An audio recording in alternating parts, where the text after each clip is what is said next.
Mi, Mi. A gente mostrou que a parte longitudinal do gama 2 é justamente a parte longitudinal atrilética. A dele demide isso aqui, é o demide isso aqui, mas o demide isso aqui. Isso aqui é exatamente igual a isso. A gama 2 complexo só recebe. Então, a parte quântica, a parte longitudinal quântica é zero. A divergência disso aqui é zero. Então, a parte longitudinal quântica é zero. Então, o gama 2 quântico, ele é puramente transverso. Se ele é puramente transverso, ele tem que ser fatorado dessa forma. Ele vai ser alguma coisa do tipo D'Alembert-Tiano eta mini menos dmi dni vezes um gama 2 escalar, uma função. Toda a estrutura tensorial dele, como ele é transverso, a estrutura tensorial dele tem que ser proporcional ao projetor transverso. Agora, no espaço dos momenta, esse projetor, ele é K2, eta mini menos Kmi, Kmi. Então, se esse objeto aqui é quadraticamente divergente, isso aqui já é quadrático, esse objeto aqui é adimensional.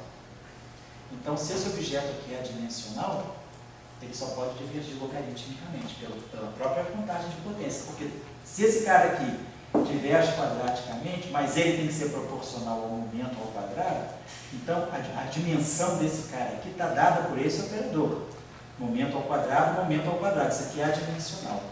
Então a estrutura quântica sai daqui. Isso aqui fatora, essa identidade de O está me dizendo que o gama 2, as correções quânticas ao gama 2 vão ter sempre essa forma.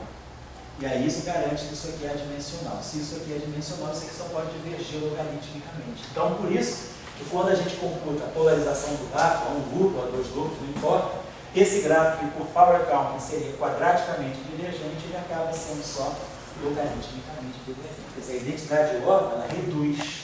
E a mesma coisa vai acontecer com o gama 4. Nós, na próxima aula, tirar a função de Green gama 4, mi, k lambda, quer dizer, a função de Green, em 4 termas externas de mi, que é aquele gráfico lá embaixo, ele tem divergência logarítmica. Mas aí a gente vai mostrar também que o dmi dele é zero.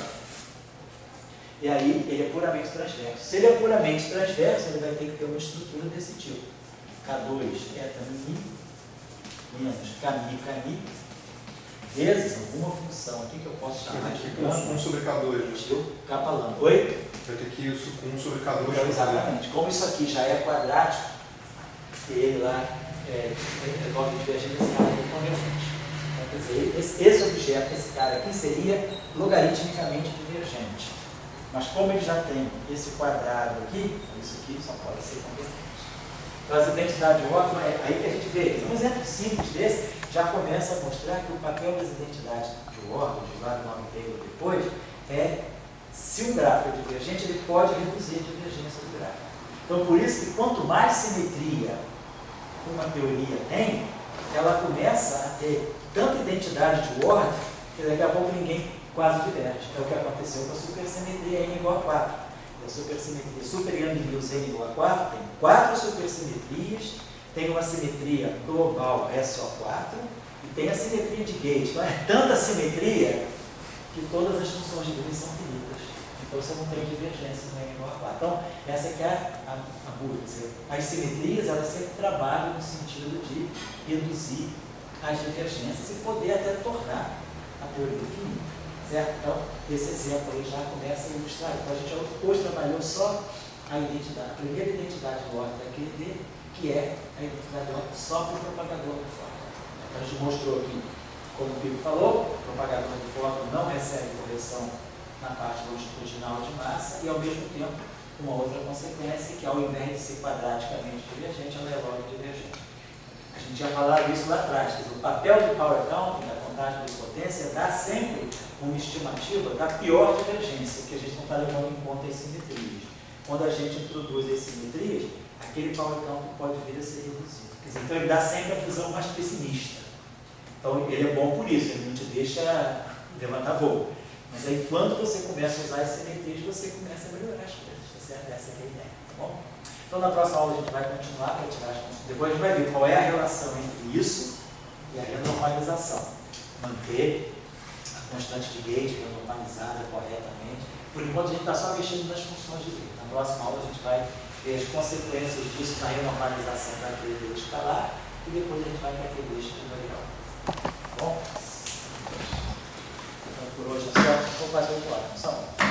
São 6, 7 para as 8. Tem que fazer uma ligação agora às 8 horas.